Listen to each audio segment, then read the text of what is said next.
You're listening to the Rachel's English podcast, made especially for non-native speakers, where we study the way Americans really speak. My goal is for you to listen to this podcast every week and sound more natural when speaking English and improve your listening comprehension. In today's episode, my husband David and I are answering questions about pronunciation that have been posted to my YouTube channel. All right, guys, welcome to another question and answer, a Q&A podcast from Rachel's English. I'm here with my husband David, who has so generously given his time for this. Hey, everybody. And let's just jump right in. These questions are all coming in from YouTube comments. All right, David, fire away. Okay, so Cubero has a question. Can you help me on pronouncing pig and pick? Okay, so we have P-I-G, the animal pig, and we have P-I-C-K, the verb pick. Okay, so I'm putting David on the spot here, but as someone who is a native speaker but never needs to think about pronunciation, what do you think? How would you describe the difference between those two? Well, first of all, I was like, wait, what do you mean? Those are completely different words, because I was looking at them. But now when I'm thinking about the sound, I can see it. So you're saying, how would I describe the difference? Yeah, if you had to answer this person's question, what would you say? Pig and pick. Pig, pick. Pick has a more firm stop at the end of it to me.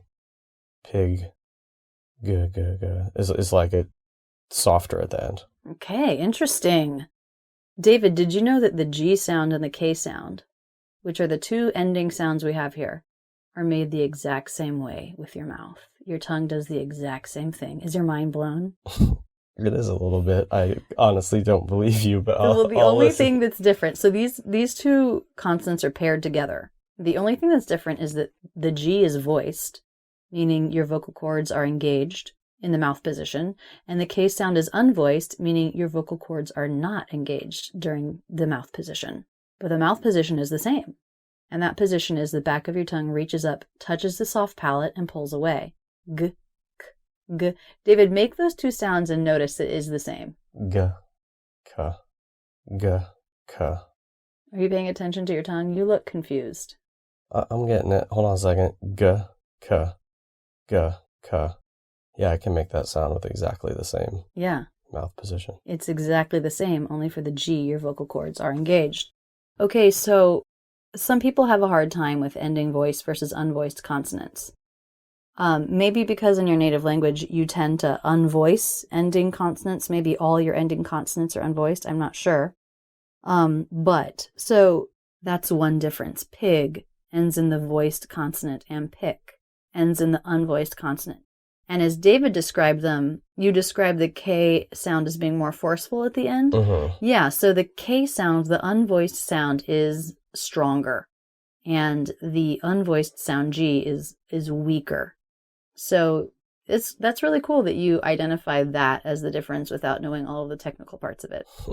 There's one other difference, and that is in a word pair like this, where everything is the same except the final consonant, the word will be longer if the ending consonant is voiced. Pig, pick. Have you ever thought about that, David?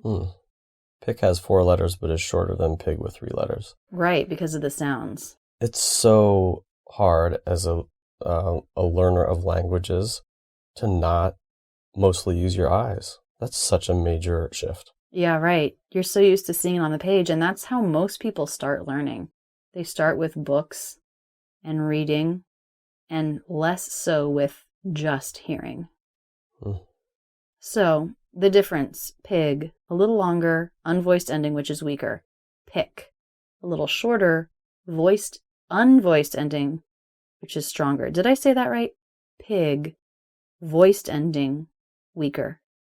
Pick, unvoiced ending, stronger. Okay, got it. And so our next question is from Eduardito Medina, España. That's an awesome name. Nice pronunciation, David. Thanks. Spanish is my only language where I can actually pronounce things other than in English. Okay. So Eduardito says, if I said, I finished my homework, can I drop that T in ED? Okay. So this is a great question. One of the things that I tell people is that native speakers do often drop the T when it comes between two other consonants. So that always brings up the question of the ED ending. Because in lots of words, the ED ending is pronounced as a T, like in the word finished.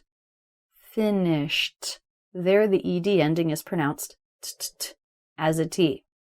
So here, the T sound comes after the SH sound, which is a consonant. Sht, sht. Finished. And he put it in a sentence where the next word, my, begins with a consonant. I finished my homework. So if I wasn't going to make that break and I was going to connect all of the words together, what would happen to my T? Would it disappear? Because it comes between two consonants. And I was trying to pay really close attention to David when he read it out loud. And I think he did drop it. I finished my homework. I finished my homework. I mean, if anything, it is such a light T that I don't even think a non-native speaker would notice. Let me read it again. I finished my homework. I guess it is pretty much totally gone. I finished my homework. I'm yeah. Now in my mind, I'm including it, but... Now try to say it in present tense without the ED ending. What do you mean? I finish my homework. As in, I always finish my homework? Yeah. I always finish my homework. Now say the other one again. I finished my homework. Now there I slowed down. I finished my homework. I finished my homework. I think it's there, actually. A tiny, it's like extremely light. Touching on it so lightly. And I don't think you would have to. I finished definitely my homework. Wouldn't have to if you're... So ask me a question where the answer would be... Past tense. Yeah. So, David, did you finish your homework? Yeah, I finished my homework. Yeah. You could totally drop it. I finished my homework. Yeah, you can drop it. Now, if you're dropping it, the deal is you have to connect the word finished and my. That's the only way you can drop it, is if it's like linking those words and therefore it comes between two consonants. If you put any kind of break, then that's hard. No longer linking and then you can't drop it. I finished my homework. You're right, because if you slow down and don't link, then you really sound like a non-native speaker. Because then it sounds like you're not comprehending the past tense nature of the sentence. Right. Ooh, that's brutal. It's tough. English is so hard. Ever since David and I got together, prior to me, he never thought about English, really. I mean, no one does. No native speaker does. And then when we got together, I started pointing out all of these things that we do, and he's like, that is insane. Yeah. How does anyone study this language? Yeah. Yep. Okay, let's move on to the next question. Okay, this is from Dave. I know how to pronounce that one. Hey, Rachel. When I use Google Translate and I want to hear the pronunciation, the voice of the Google Translate is similar to your voice. Is it true that that's your voice? No. Unfortunately, Google Translate has paid me no money to make recordings for them. But I like that my voice sounds like some sort of standard that Google would have chosen. That's very flattering. All right, so let's go to the next question. Santo Diablo. Wow. Talk about a great username. All right, Mr. Santo Diablo. I feel the T sound, flap TT, is pronounced as an R sound. Okay. Yes. Santo Diablo. I don't know your native language. I'm guessing it might be Spanish, maybe Portuguese, maybe Arabic. I'm pretty sure it's not Arabic, but the reason why I said that is because the flap T, the American flap T sound, is the same as the R sound in Spanish, Portuguese, Arabic, and other languages. So I describe the flap T as being like a D sound because the flap T is just like the D between vowels in American English. But depending on your native language, it's just like the R sound in your native language. So yes, if you feel that the flap T is like an R, then that's because it is an R in your own native language. And that's a great way for you to think of it. You're going to pronounce it perfectly when you think of it as being your R sound. Now keep in mind, it's so different from the American R. So make sure that your mind keeps that distinction. If your native language is Arabic, Portuguese, or Spanish, when you are working with a flap T, make an R. When you're working with an American R, then you have to make this completely different sound, which can be held out unlike the flap. But that's the reason why. It's because of your own native language, your own context. That's what makes it seem like an R to you. I'm trying to think what some other good examples of words in Spanish would be for the R. Spanish is the other language that I've studied a lot, and it's really true that as I tried to sound more like a native Spanish speaker, that R sound is one where it really shows up who's truly fluent. Yeah, who's paying attention to pronunciation. Yeah, so I went with a group of students to the Dominican Republic, and you could tell as we talked in class the people who were really sounding like a native speaker, and that was one of the spots. So what would a word be? Okay, I'm thinking of the word caro, and I'm thinking, is that Italian or is that Spanish or is it both? That's the double R. What's a single R? Isn't it? Caro is single R, at least in Italian. I know, because I'm thinking of the song Caro Nome by Giuseppe Verdi. Okay. Okay. Great. So yeah, Italian. So that's helpful. Helpful. No, in Spanish though. Perro is double R, right? Mm-hmm. See, David and I both studied Spanish, but we studied Spanish so long ago that we cannot even come up with one word that has an R. Stoney has that book with all the fruit, arándanos. Okay. That's blueberries, right? Oh, gosh, I can't remember now. I think so. Arándanos. Arándanos. Okay, so that's an example of... arándanos. Yeah, right. It is a D sound. Yeah, to us, it feels like a D. But it's the R in Spanish. And this is actually, thinking about when you studied Spanish is bringing up a great point, which is, I always tell people, think about how an American pronounces your language. Because you said one of the main issues is when an American will say something like pero and put that American R in there. And to a Spanish speaker, you're probably thinking that sounds ridiculous. So that's when you know the R in American English is very different from your own R. So when you're studying American English, you have to really pay attention to that R. So listen to an American in your own native language, speaking your own native language. Pay attention to what seems silly and weird about it, and think those are the same qualities I need to really pay attention to when I'm studying English. Okay, so let's take another question. So this comes from a Stefani Andrade. Hi, Rachel. I need your help, please. I work in a Japanese company, and Japanese people speak English, but their pronunciation is so different. I cannot understand them well. What can I do to understand them? Thanks for all your videos. I love your channel. Okay, thanks for the question. This is really hard, and I do get this question sometimes. People who are working internationally or traveling internationally, and English is not their first language, but it's also not the first language of anyone they're speaking with. Then it can become really, really hard. And especially if the person you're speaking with doesn't have very good pronunciation, then it can just be like, such a challenge. So I wish I had like an awesome magic answer for you, and I don't, but I do have a tip. And that is, I know that Japanese speakers tend to reverse R and L sounds somewhat. For example, I'm thinking of my teacher in graduate school. She was from Japan. I went to school for opera singing. Some of you might not know that. I haven't talked about it in a while. But I had this awesome vocal coach. And she would say fluslating. And the word is frustrating. And she would say full L sounds instead of R sounds. So this is one thing I can think about that might help. If you're having a really hard time understanding them and they're repeating themselves, then try to think, what would it be like if their R's were L's and their L's were R's? Then that might help you understand the word. But it also might not. I mean, I feel for you. That's a tough situation. I guess what I would say is, continue to work on your English. The better your English gets, the better your listening comprehension gets, probably the better you'll be able to understand anybody. Also, if it seems at all appropriate, go ahead and tell them to go to my YouTube channel. I'll help them. There you go.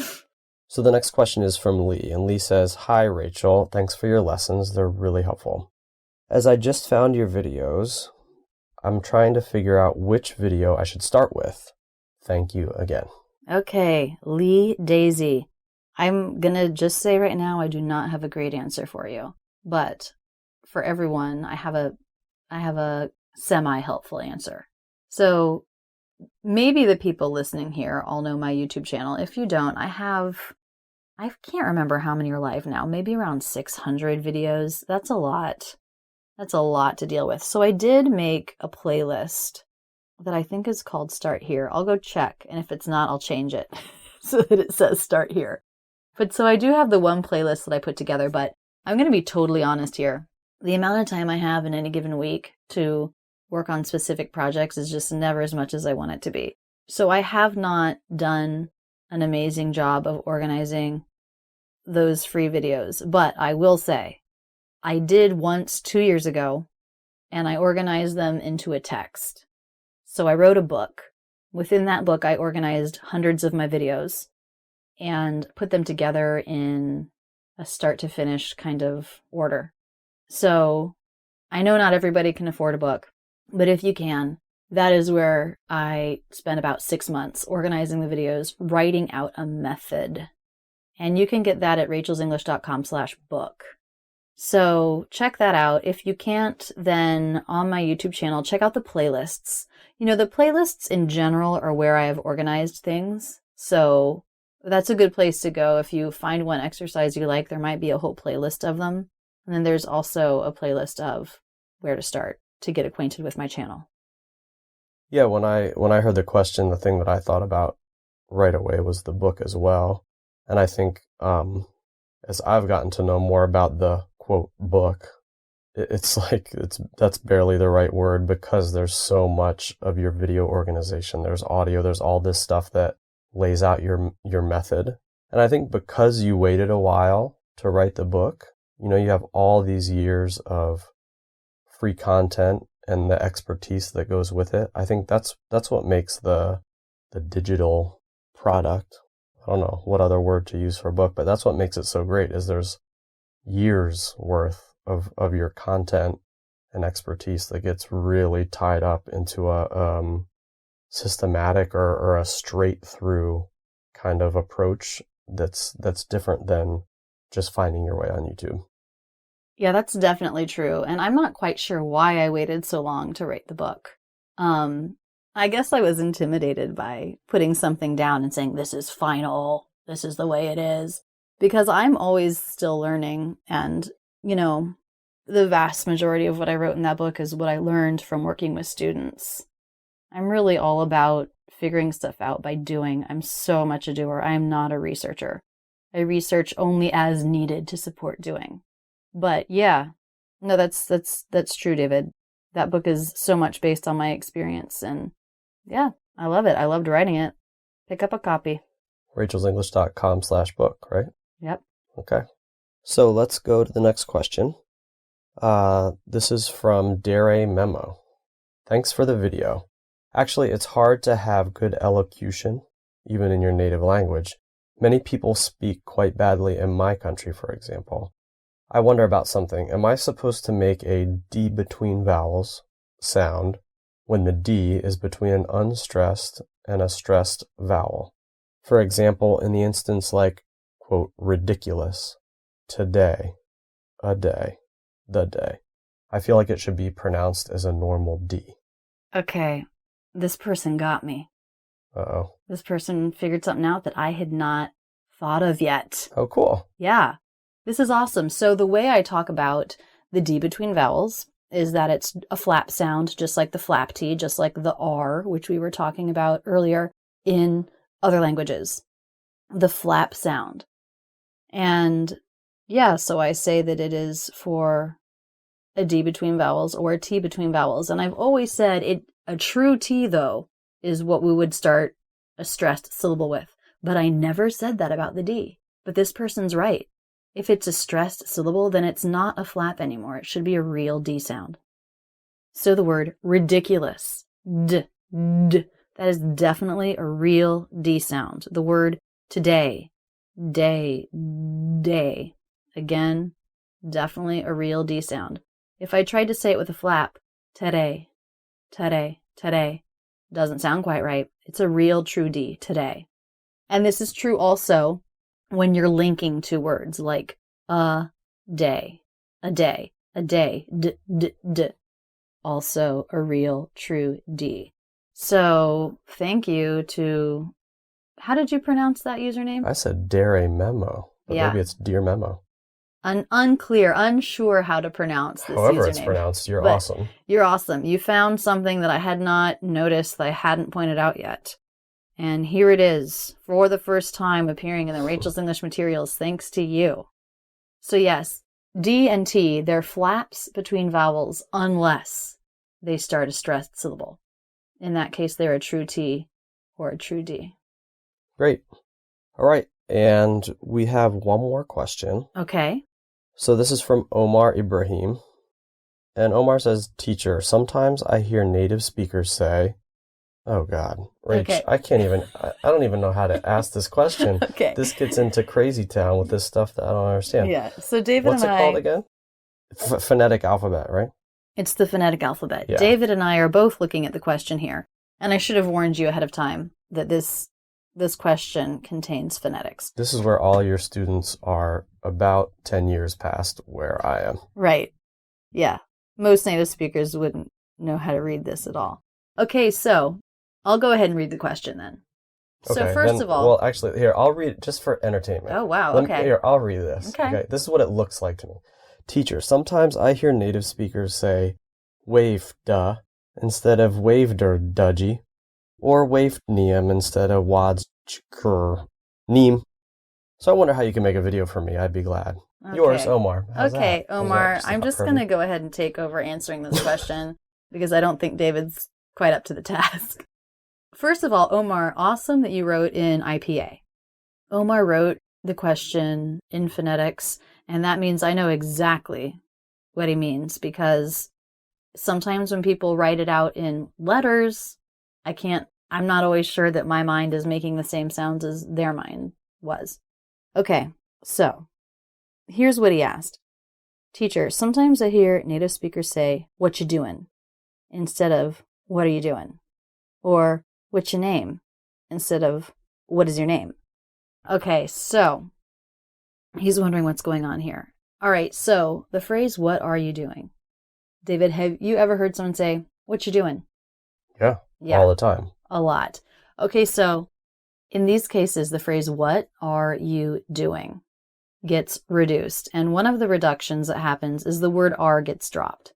So then it becomes, what you doing? And you would never want to say it like that with 3 clear words. Because part of doing reductions is you got to do more than one reduction to make it sound right. So if you drop the word are, then you need to also reduce and link the other words.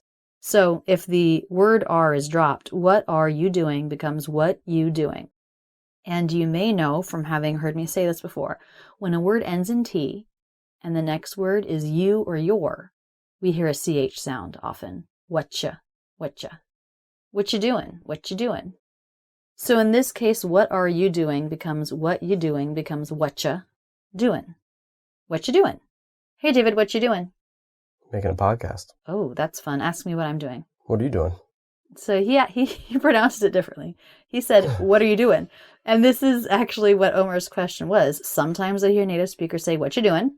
Instead of, what are you doing? So I said, what you doing? David said, what are you doing? Same meaning. And they're both very good. They're both very smooth. The way David said it, what are you doing? He did not drop the word are, but he did reduce it and connect it to what. So what are became water. What are you doing? What you doing? Both are okay. What you doing? Definitely more casual. I probably wouldn't say that to my boss. What do you think, David? Yeah, I was trying to think about the contextual differences, and I think it's more playful. It's more informal. Mm-hmm. So right, I would not say that to my boss. But I would be totally. I'm sure I have said to her, "Hey, what are you doing? Can I talk to you for 5 minutes later on?" That's totally appropriate. Yeah. But that's very friend to friend, very casual. Yeah. What you doing? It's like saying it that way implies a casualness and a playfulness. Right. And you don't want to imply that with your boss or with a relationship like that. Yeah. Yeah. And actually, this question is really great. And I learned something. I was being playful and trying to be funny with reading it for the first time. But I was really struck as you were answering the question by how powerful IPA is, because you knew exactly, and as you read it, I was thinking, wow, even though they're communicating in a written way, which you and I have been talking about a lot, like this is about hearing, not necessarily what's on the page, but because of using IPA, he was able to communicate exactly what his ear was hearing. And that's really powerful. Yeah, it really is. He was able to write this casual way of speaking. Right. Formally. Right. By using this formal IPA alphabet, he was able to exactly say the informal thing that he was hearing. That's really cool. I have an all new respect for IPA. Yeah, IPA is amazing because English, I mean, forget about it. Letters matching up to sounds, no way. Like any given letter can be pronounced so many different ways in general. And so that's why you absolutely need the IPA. And honestly, it's not that hard to learn, you guys. I have several videos on YouTube that go over the IPA symbols. I also have a course on the IPA in my online school, if you're a member of the academy. So it doesn't take that much time because once you get acquainted with them, you're going to see them over and over as you look words up. So it's not like you study it once and then you don't see it for months, so you forget it.